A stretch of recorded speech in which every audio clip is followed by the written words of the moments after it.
Look, why do we need permission from the NRA to legislate for the safety and security of the American public? Why does an organization have such huge and immense power over the Congress of the United States? To me, it's just immoral that anyone can continue to allow such harm to be caused. We have methods in which we can certainly reduce and make people safer. People say, oh, it won't eliminate them all.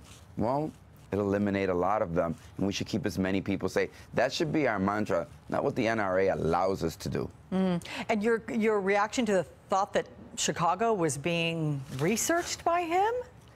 You know, the love for the people of the city of Chicago, the care that I have for them, the importance that they have in my life, as all Americans do, it just makes me tremble. My daughter, I have, you know, a 29 and a 38-year-olds. They love music. They love going out. They love the parks. They love the city life of my city of Chicago. And they're not ones to be cooped up. And so as I heard the stories, Alex, you know what I thought of? I thought about losing my wife. I thought if it was my daughter.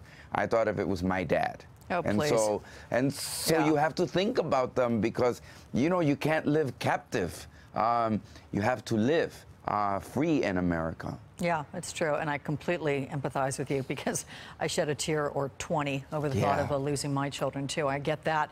Let's go to the president's response to Puerto Rico. Only 10% have power. A little more than half have access to drinking water. Do you blame President Trump for lack of progress with these critical needs, or is it such an impossible situation that there really could be no expectation the federal government could have helped more than they have at this point? Yeah, Alex, look, they could have done more, and they need to continue to do more. I got together with my friends in the Congress of the United States. A lot of people introduced me as someone who lived in Puerto Rico and has family there, and that's true. But that's not maybe true for Congresswoman McGovern of Massachusetts, or Rosa DeLauro of Connecticut, or Marcy Kaptur of Cleveland, Ohio. And here's what they're all saying. They're saying, you know what? Get people out into a safe place. They're welcome in Lorain, Ohio. They're welcome in Connecticut. They're welcome in Massachusetts. My mayor said, bring them to Chicago. And to me, it's wrong. And at the same time, Alex, it's immoral. It's immoral to have food, to have hospitals, to have the warmth and the love and the affection of your family, and for people not being. There's a hurricane coming, again, unfortunately, coming to attack the United States of America. And what are we talking about? We're talking about evacuation. Alex, they never got a chance to evacuate. And after more than 2 weeks without water, and I just like to say, I have to do this because I think it's important. I was out last night.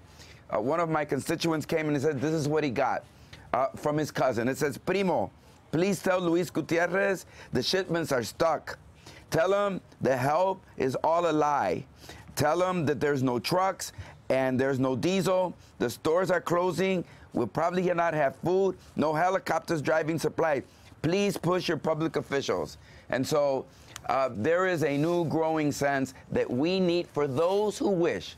Yesterday in Chicago, in the New York Times, the headline was, what's the most coveted thing for many in Puerto Rico? Airline ticket out. But it shouldn't be only for those that have the possibility to get out. It should be for those that need. There are people on dialysis. There are people that are recovering from cancer and treatment. There's no water. There's no supply. The electricity isn't on for 90%, and we're going into day number 17. I think we have a moral responsibility to transport those who wish to come and put them in a safe place, especially if there's such warm, caring family members of the great Puerto Rican diaspora. We're 5 million strong. We'll take care of our own. Help us identify them and bring them to safety in Orlando, in Connecticut, in Chicago, throughout the nation. Hey there, I'm Chris Hayes from MSNBC. Thanks for watching MSNBC on YouTube. If you want to keep up to date with the videos we're putting out, you can click subscribe just below me, or click over on this list to see lots of other great videos.